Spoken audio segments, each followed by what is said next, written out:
Hello everybody and welcome along to this week's edition of the Rebel Wide Ball. As is customary, we're going to start with, I suppose, a few headlines that came to our attention during the week. And the first was the report that was issued into the commission, which took 5 years investigating what went on in the mother and baby homes and county homes indeed throughout the country.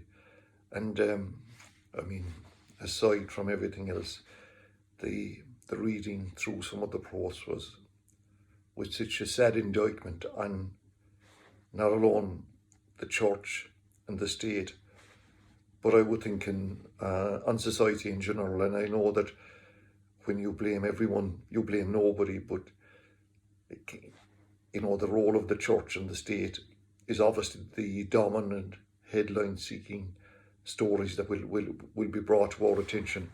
But there is, there's no doubting as well that society was such an alien place for so many people that had to avail of the services, if you like. The sense of sadness, rejection, hurt and despair experienced by so many women and indeed children. Up to 9,000 children died over the period of investigation. And I suppose the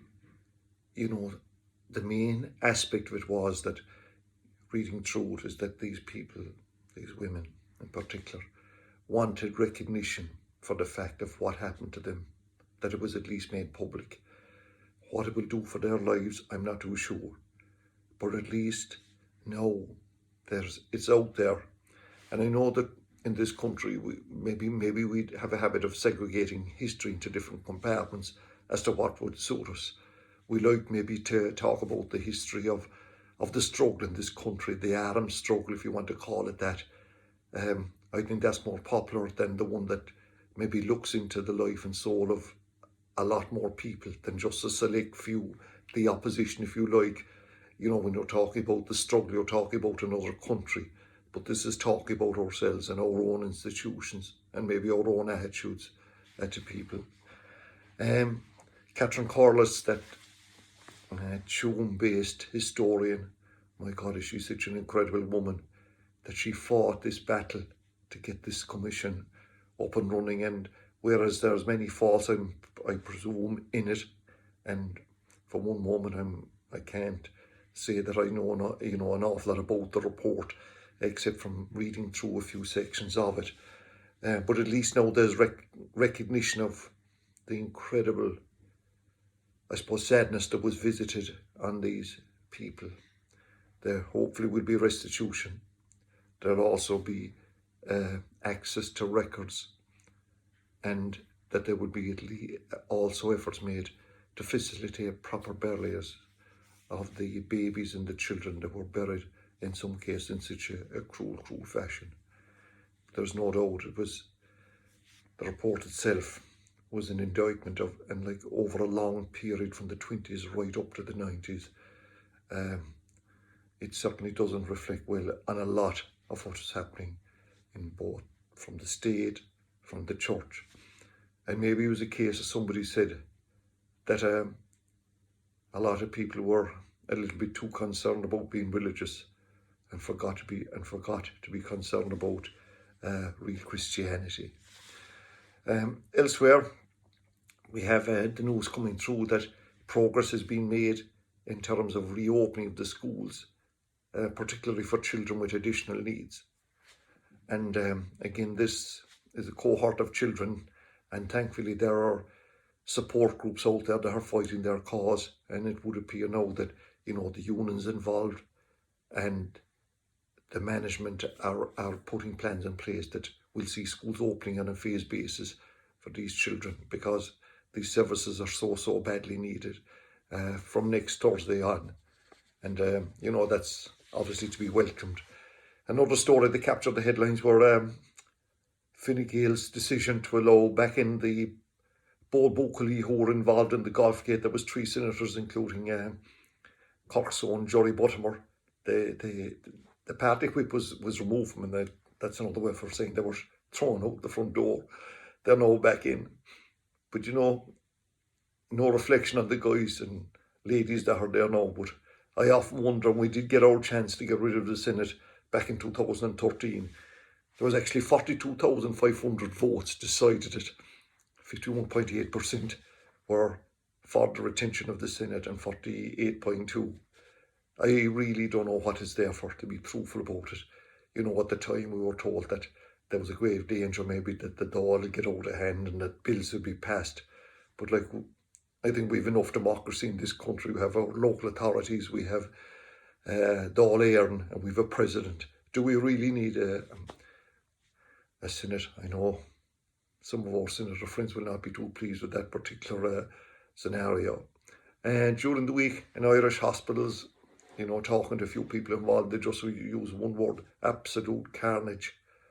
And of course, this is all the result of all of us deciding that Christmas couldn't be cancelled.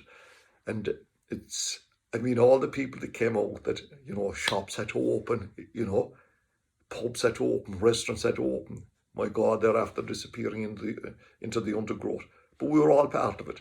I mean, if somebody told you on the 15th of December, look, let's cancel Christmas, there'd have been parades all over Ireland, bigger than anything they climbed up Capitol Hill last week.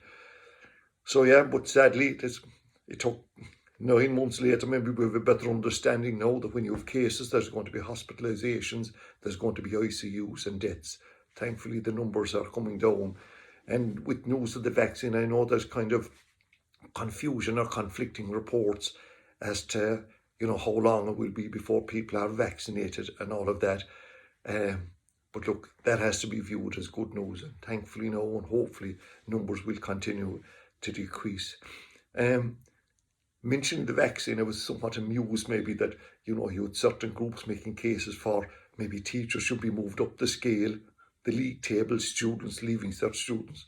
But then you had one journalist, obviously driven by a blank page, who thought it was a good idea to write an article that inter-county players should be moved up the ranking. Really, I presume the next thing that will happen is that, you know, when all this is over, that, you know, these inter-county players will be, their cars will be fitted with special alarms that when they're in a traffic jam, something like if there's an ambulance behind you or a Garda car, they'll be able to put on the blue light and they'll be able to skip their way right through the traffic. I mean, what a ridiculous scenario.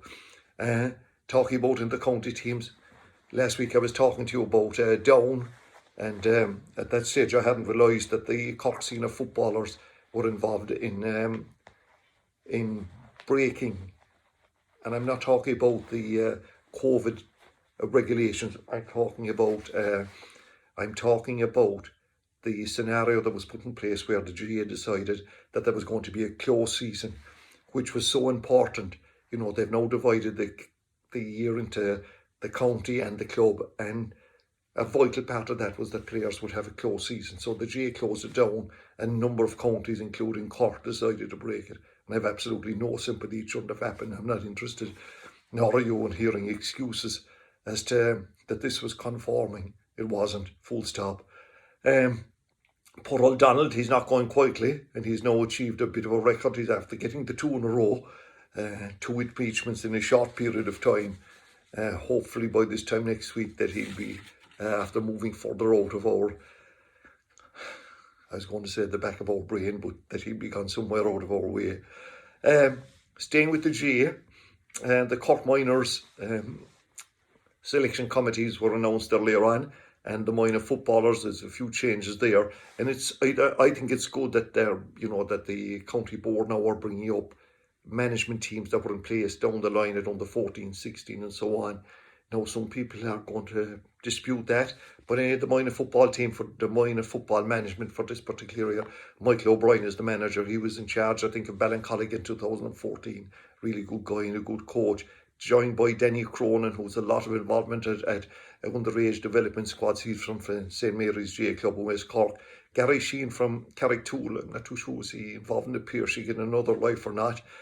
He's in there, as is Martin O'Brien. I think Martin has a kind of a checkered career. Was he involved with Mallow, Clonakilty? Also had involvement with the Cork Camogie team. And finally, Donnacha O'Connor, a Cork footballer from Ballydesmond. The hurlers, Noel Furlong, that was decided last year when Don Lowe got the job for just 1 year. You know, the Noel Furlong from Carricktool. By the way, Carricktool I think they have 3 people involved with Cork minor teams, both hurling and football. David Dorgan from Father O'Neill's, and I must confess I don't know an awful lot about David, but I presume he brings a wealth of experience. With Gerard Regan from St. Finbarrs would be, well known as well as Niall McCarthy, a great Cork hurler, and Dr. Wesley O'Brien from Carrigaline.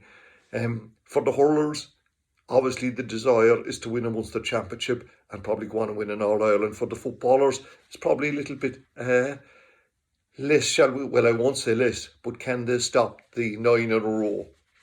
You know that Kerry won 8 in a row when they won the recent Munster Minor Football Championship.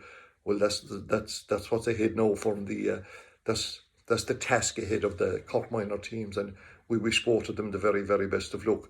In terms of soccer, it's only about one game this weekend for those of you that follow the Premier League, and that's the big one on Sunday at 4 o'clock between Liverpool and Manchester United. And a huge percentage of sports people in this country that follow the Premier League, these are their 2 teams. You either hate them or love them, and they meet on Sunday. Now United, and sometimes I wonder how they're top of the league, but they are. But I think there's about 9 teams have topped the Premier League since it began, this particular version of it. But anyway, United, they had a good win the other night, and because of that now, they're 3 points ahead. They defeated, was the Wolves anyway. They're 3 points ahead of Liverpool. United are not going to win the league, but if Liverpool don't win on Sunday, I don't think they'll win either. So it'll then come down probably to Manchester City, who are really making great progress. They play Crystal Palace, and I mentioned Crystal Palace last week because we were accused of ignoring them. Well, they play tonight when they play Arsenal, and then on Sunday they play, as we said, Manchester City, who are in 3rd place. Leicester City, who are in 4th. These are close enough. They play Southampton, who are hovering around in 7th position. It was a difficult week again for the FAI, and particularly for Stephen Kenny. My God, since he took over as manager, how things have gone against him. But at the latest, it's probably well known, Damien Duff, who decided he'd enough of it. I would imagine that he was greatly influenced by the leaking of that video before they played England, and he was having none of it. And I'd say his view was that too much was made of it by the FAI. He's now gone, and Alan Kelly has also, he's the goalkeeping coach, and he's also left the scene. So for Stephen Kenny, there's some serious job of work before they play their 2 big games coming up. In terms of rugby, the French government decided to pull down the shutters, if you like, on the European Cup by deciding that their Pro 14 teams weren't allowed to participate in this week's round 3 or next week's round 4 games.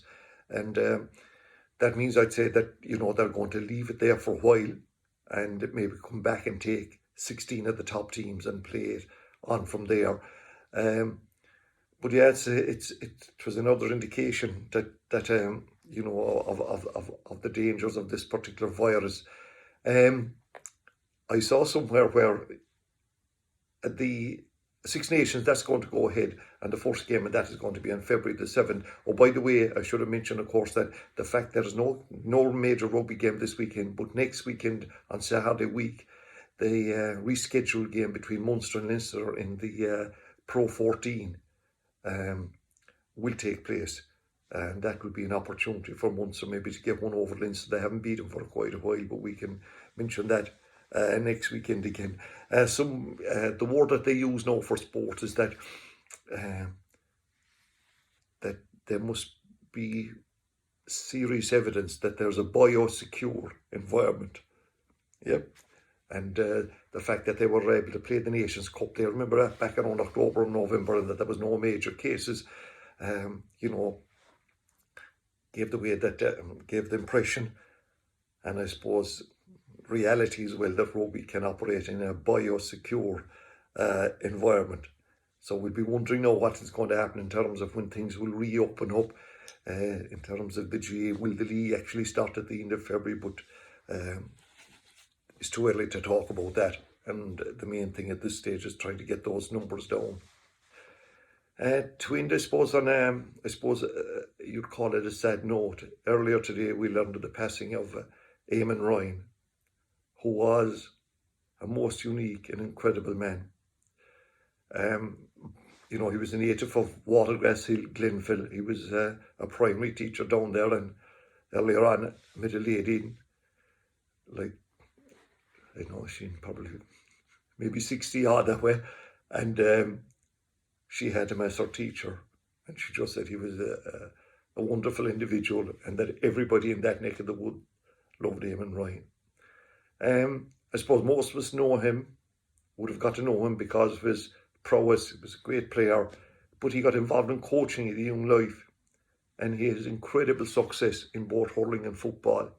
You know, with his clubs, Watergrass Hill and Glenville, that's probably where he honed the skills. Then he, you know, I'm not describing this now in any succession or anything like that, but he was involved in UCC for a long number of years. Then he got involved with the Pearsham and played a big role in their winning their two county senior hurling championships. So like hurling and football was where he started first. But then he moved into ladies football. And my God, I think he is so responsible for the huge growth in ladies football, not alone in this county, but all over the country. When he took over in, I think, late 2003, maybe 2004, that was his first year in charge of the Cork team. And he was there until 2015. 2004, they lost to Mayo. Then they won the next 5. 2010, there was a little blip that year. I think that Tyrone beat them in a quarter final, but they came back and won All Irelands after that in 2011, 12, 13, 14, and then he stepped down in 2015. You know, that's 10 All Ireland titles in 12 years. He also won, or he was also involved when they won 9 National Football League titles. But I think more than anything else, it was his style of leadership. He was the most unassuming bloke that you could ever wish to meet. It was never about him and Ryan. I had the pleasure of meeting him once or twice. And, you know, sometimes when you meet somebody that's in that, I suppose, level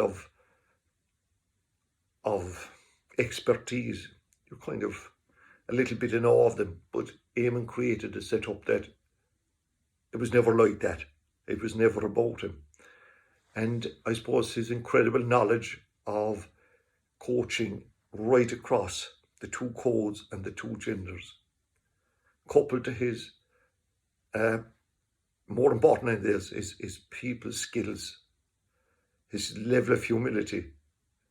And, you know, he had a few kind of sayings, if you like, you know, that it was not, he never paid much attention to this thing that people made all these sacrifices.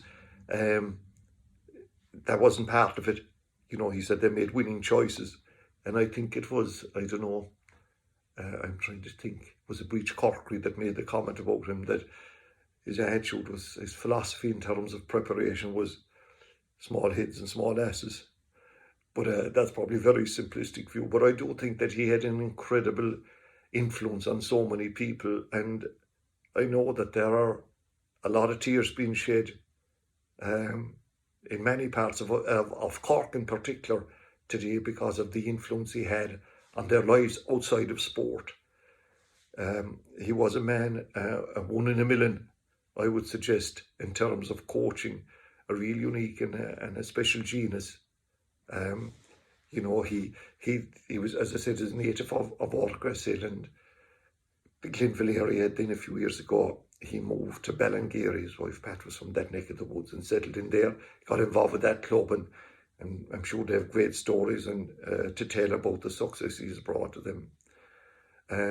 You know, as I said, he passed away earlier, and you know, his I suppose the attitude to his illness over the past year or two was like he just accepted it, and so he's now gone to the great stadium in the sky, and we offer our sincere sympathies, obviously, to his siblings, Kathleen, Mary, and Jimmy, and his brother predeceased him. That was Father Michael, who was actually a priest in this parish for a period of time, and to his family.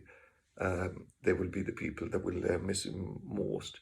But I suppose also, I know that he had a huge influence on all those ladies footballers that went through, that that learned from his tutelage, but also the people that worked in him, like Mary Collins from Rockchapel.